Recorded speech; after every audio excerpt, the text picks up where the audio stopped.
Bekerja bukanlah satu-satunya cara untuk mendapatkan penghasilan. Pernah dengar nggak kalimat biarkan uang bekerja untuk kita? Atau fase menggiurkan seperti passive income dan kebebasan finansial. Semuanya adalah jargon dari kuadrat investor. Kuadrat pertama investor adalah kuadrat tertinggi dalam cash flow kuadrat. Apa itu cash flow kuadrat? Ingin ilmu akan bahas ini dalam video yang terpisah.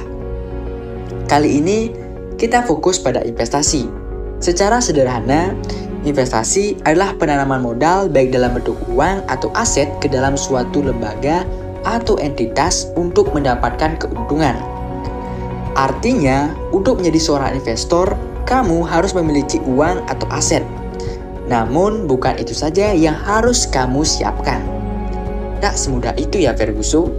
Lantas, apa saja sih yang harus disiapkan sebelum berinvestasi? Pertama, siapkan uangnya. Seperti yang sudah dijelaskan sebelumnya, hal pertama yang perlu kamu siapkan sebelum berinvestasi adalah uang atau aset. You need money to make money. Apa yang mau kamu investasikan kalau uangnya nggak ada? Perlu diingat bahwa uang di sini adalah uang yang benar-benar dialokasikan untuk investasi. Jangan coba-coba untuk berinvestasi menggunakan uang makan, uang tagihan listrik, apalagi uang untuk biaya sekolah anak. 2. Siapkan dana darurat sebelum berinvestasi. Sebelum berinvestasi, siapkan dulu dana darurat. Jangan nekat berinvestasi jika belum memiliki dana darurat.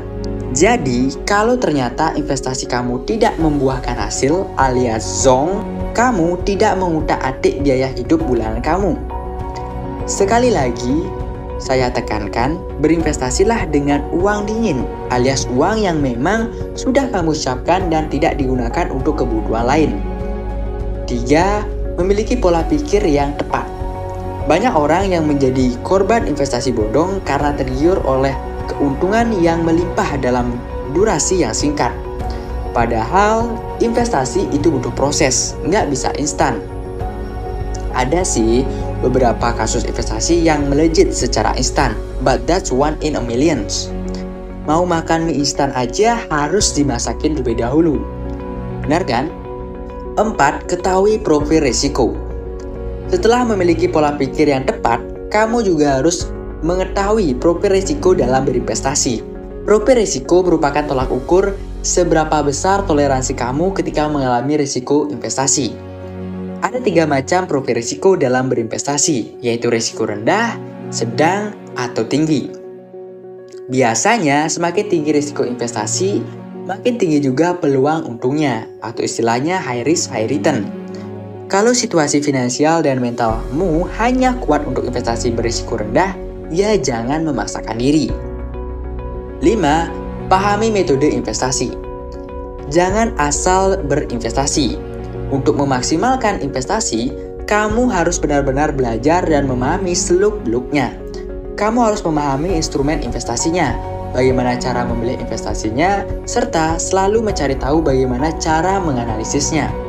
Ada analisis fundamental dan analisis teknikal. Dan masih banyak lagi. Pelajari semua ini dengan baik, tak perlu terburu-buru. 6. Memiliki tujuan investasi.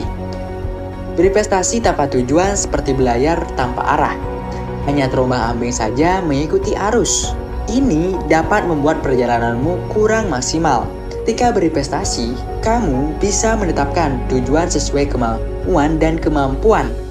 Mau investasi untuk beli rumah, liburan, dana pendidikan, dana pensiun, atau mau naik haji, semua terserah kamu.